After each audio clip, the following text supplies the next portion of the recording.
అందరికీ నమస్తే అండి ఫ్రెండ్స్. ఇప్పుడు మన వీడియో ఏమంటే మన ఆశ్రమంలో వంటలేమి, నోరూరించే వంటలేమి అనేది ఇదిగోండి. కమ్మనైన అమ్మ చేసిన వంట అంటే తులసమ్మ చేసిన వంట ఇదేమంటే పుట్టుగొడుగుల చారు, కుర్మా, పుట్టుగొడుగుల కుర్మా. నోరూరిస్తుంది, చేయి కలిపోతుంది. ఉడుకు మంచి ఆరోగ్యకరమైన రాగి ముద్ద, పసందైన వంట. వైట్ రైస్, తెల్లన్నం, ఇది కూడా తెల్లన్నం, రెండిట్లో వేసి పెట్టాం. కరకరలాడే అప్పడాలు చూడండి. ఇయ్యటి జాంకాయలు కోసి ఉప్పు కారం పెట్టి సూపర్ సూపర్. తాంబూలం, మన ఆవు పాలతో చేసిన మజ్జిగ, ఎర్ర ఎర్రని బీట్రూట్ తాలింపు, బీట్రూట్ ఆరోగ్యానికి చాలా మంచిది. బీట్రూట్ తాలింపు, బీరకాయ పప్పు. అమ్మ నాకు చూపించమ్మా, నాకు కాదు.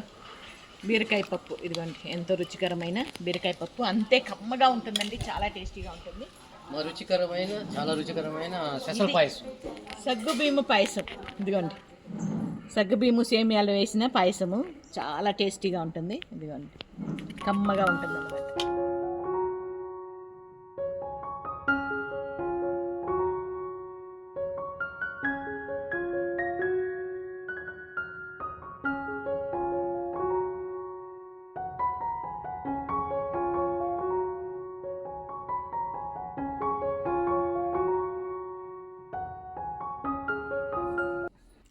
అన్నదాత అన్నదాత అన్నదాత శతమానం భవతి శతాయుష్మాన్ భవ, శతమానం భవతి శతాయుష్మాన్ భవ.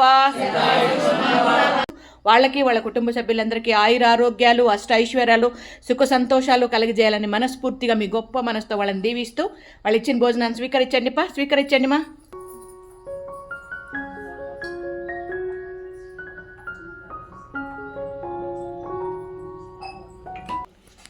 ఇది ఇప్పుడు మన చిన్ని వీడియో మీద మీ అభిప్రాయం తెలియజేస్తే వీడియో నేస్తే లైక్ చేయండి. Thank you so much.